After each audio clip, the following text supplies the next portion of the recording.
Sunday School. All right, so today we've got a story called Crossing the Red Sea. So if you remember from last Sunday, we had just stopped where the Israelites finally were freed to leave Egypt. They had been slaves for so long, and now they got to leave. Pharaoh had said, "Get out of here. Clearly, God wants you to not be here, so go," because it was becoming very terrible for the Egyptians.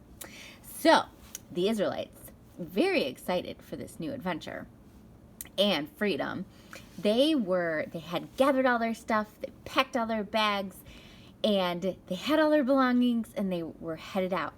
So what God had them do is march very boldly. They were like excited. So he had them march to like kind of out on a desert road, and he was leading them to stay overnight at, like, they were going to make camp.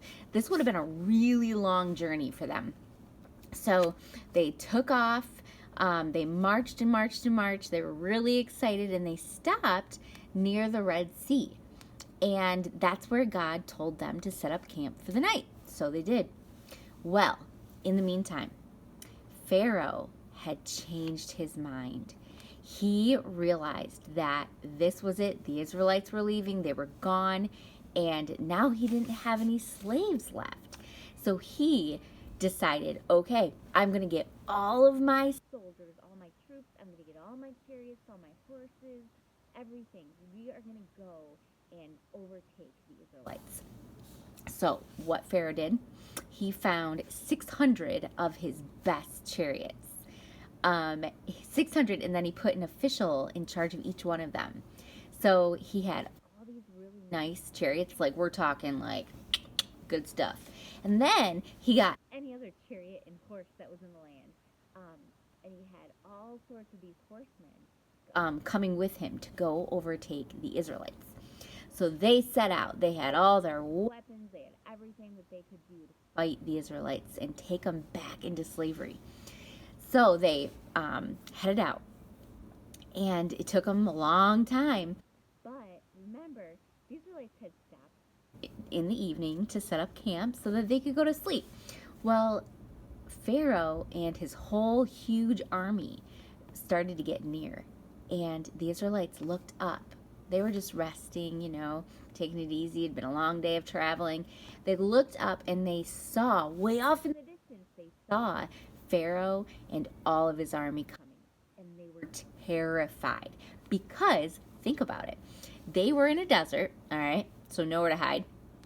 They were right on the Red Sea, so literally they had water, and no place to escape because the Egyptians were coming. They had the Red Sea by them, so they couldn't go anywhere. So they were super scared, and they started complaining. Actually, they said, "Moses, why did you take us out into the desert to die? It would have been better if we would have just stayed slaves in Egypt." And Moses said, "No, no, no. The Lord is going to rescue you." And he said, "Every single Egyptian you see coming at us right now, this is going to be the last time you'll ever see them again." And he said, "Just be still. The Lord will fight for you." And then God told Moses, he said, "What I want you to do is I want you to raise your staff above the water and spread out your hand. And then I want all the people to walk through." So they were a little nervous because there was just a giant Red Sea. It was like huge. So Moses did it. He stretched out his hand. He put his staff over the water, and the water rose up on two sides. So it had a big, huge, long, dry path through the sea. And then on either side was a wall of water.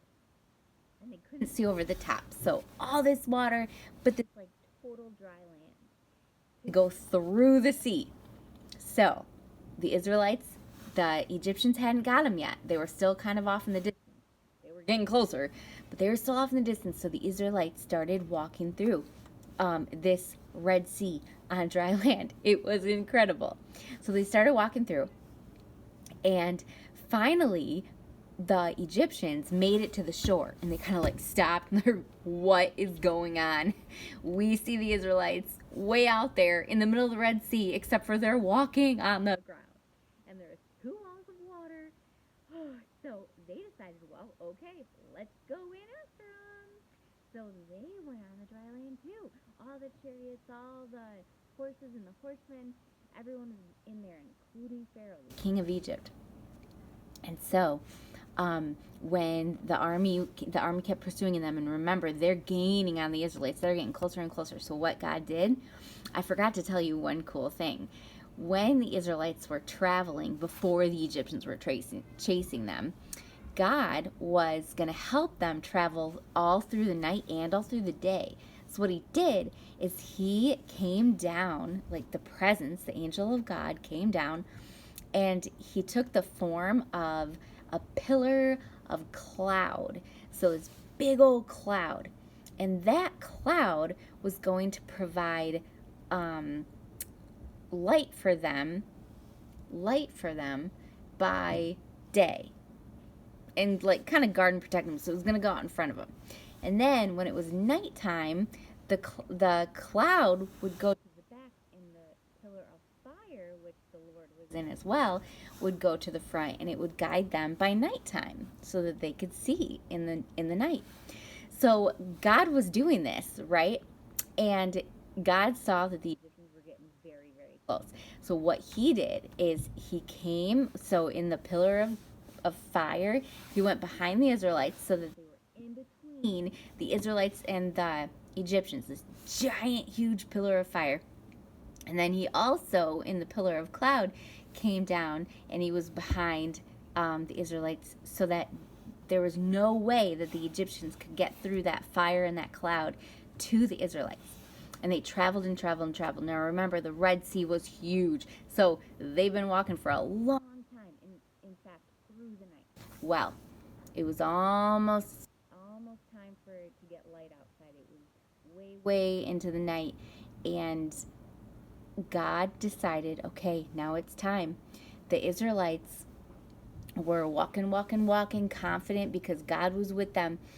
And what God did is he made the Egyptians go into total confusion, chaos. The wheels on their chariots started breaking. They got jammed. They had no idea where they were going. They felt like they were lost. They started like running into each other and screaming. They're like, okay, clearly God is with these Israelites, and he's fighting against us. He's fighting against Egypt. So they said, we got to go. We got to turn around and flee. So that's what they did. They turned around and fled. Well, by this time, the Israelites, the very last, every single Israelite had stepped across the Red Sea, now onto the shore. So they had made it through onto the shore, and it was like right at daybreak. So the sun was rising. And God said to Moses, okay, lower your staff so that the waters crash down. And so Moses lowered his staff, and the waters came crashing down all over the Egyptians and completely covered everything, all their horses and chariots, all the men, the armies, even Pharaoh, the king of Egypt, just covered. And they drowned in the Red Sea. God had carried out this huge, powerful action to show the Israelites, first of all, I'm with you and I'm going to save you from your enemies, and to show the Egyptians, I am the true God, believe in me.